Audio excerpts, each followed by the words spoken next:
নমস্কার, আমি দেবব্রতী। এই মুহূর্তের সবথেকে বড় আপডেট নিয়ে চলে এসেছি অন্নপূর্ণা যোজনার ৩,০০০ টাকা পাওয়া সংক্রান্ত গুরুত্বপূর্ণ আপডেট। তাই সবাইকে বলছি প্রথম থেকে শেষ পর্যন্ত অবশ্যই দেখবে, কেননা খুবই গুরুত্বপূর্ণ হতে চলেছে।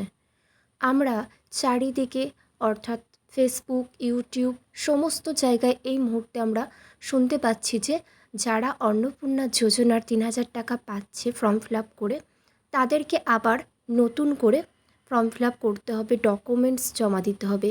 এই ধরনের বিভিন্ন কথা কিন্তু আমরা শুনতে পাচ্ছি। এই কথাগুলি কতটা সঠিক সমস্ত কিছুই কিন্তু তোমাদের কাছে আজকের পরিষ্কার হয়ে যাবে। তথ্যগুলি কতটা সঠিক সেটাও তোমরা স্পষ্টভাবে জানতে পারবে। দেখো, আলাদা করে নতুন কোনো কাগজ জমা দেওয়ার প্রয়োজন নেই। আমাদের রাজ্য সরকার কিন্তু এরকম কিছু ঘোষণা করেননি যে তোমাদেরকে নতুন করে ফর্ম ফিল আপ করতে হবে, আবার ডকুমেন্টস জমা দিতে হবে।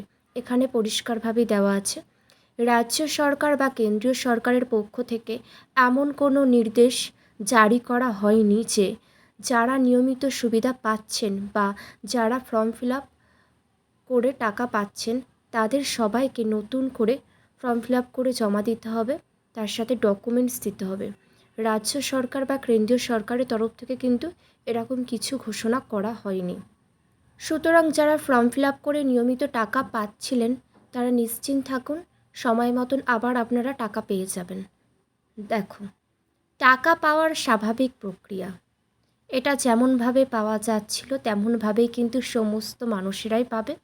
আমি তো বলে দিলাম, আপনার ফর্ম যদি সঠিকভাবে পূরণ করা হয়ে থাকে, ব্যাংক অ্যাকাউন্ট সচল থাকে, অ্যাক্টিভ থাকে এবং আধার লিঙ্ক করা থাকে, তবে সরকারি সুবিধা বা আর্থিক সাহায্য পাওয়ার ক্ষেত্রে কোনো বাধা থাকবে না।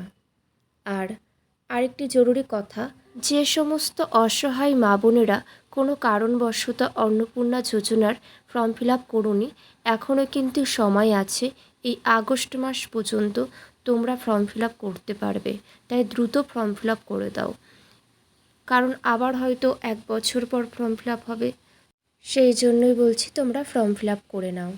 দেখো, ব্যাংক অ্যাকাউন্ট ও আধারের সাধারণ নিয়ম, ইকেওয়াইসি, শুধুমাত্র যদি কারো ব্যাংক অ্যাকাউন্টে কোনো সমস্যা থাকে বা সরকারের নিয়ম অনুযায়ী স্বাভাবিক ইকেওয়াইসি যেমন আধার বা বায়োমেট্রিক আপডেট পেন্ডিং থাকে, তবেই ব্যাংকের পক্ষ থেকে বা সংশ্লিষ্ট ব্লক অথবা পঞ্চায়েত অফিস থেকে যোগাযোগ করা হতে পারে। তাছাড়া সাধারণ যারা অন্নপূর্ণা যোজনার ৩,০০০ টাকা এতদিন ধরে পাচ্ছিলেন, তারা কিন্তু অবশ্যই এই টাকা পেয়ে যাবেন সময় মতো। তাই কেউ দুশ্চিন্তা করবেন না।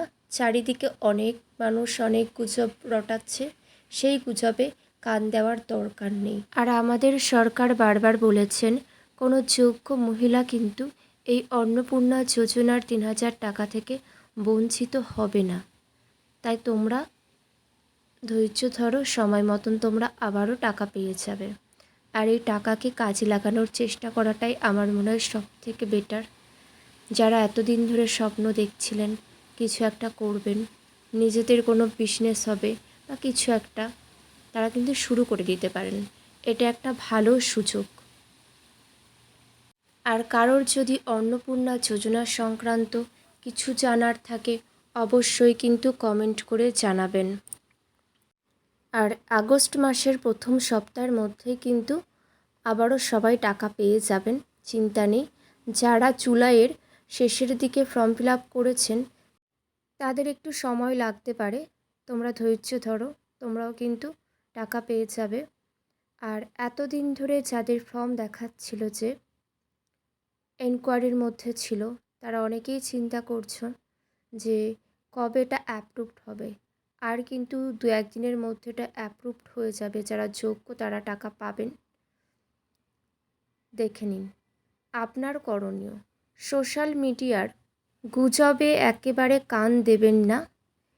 ইউটিউব বা ফেসবুকে কোনো ভিডিও দেখেই বিভ্রান্ত হবেন না বা অচেনা কারোর হাতে নিজের ব্যক্তিগত কাগজপত্র, Aadhaar card, voter card, bank passbook তুলে দেবেন না।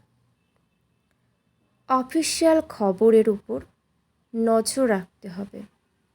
যে কোনো বড় পরিবর্তন হলে সরকার নিজেই বিজ্ঞপ্তি বা বিভিন্ন সংবাদ মাধ্যমের মাধ্যমে তা জানিয়ে দেয়। আর যাদের ফর্ম এনকোয়ারিতে আছে তারা কিন্তু বারবার ওয়েবসাইটে গিয়ে অবশ্যই স্ট্যাটাসটা চেক করে দেখে নেবেন। আর সমস্ত তথ্য সঠিক থাকলে, সব কিছু ঠিকঠাক থাকলেই কিন্তু খুব শীঘ্রই ফর্ম অ্যাপ্রুভড হয়ে যাবে আর ব্যাংক অ্যাকাউন্টে সকলের প্রাপ্য টাকা অবশ্যই পেয়ে যাবেন। এই নিয়ে চিন্তা করবেন না।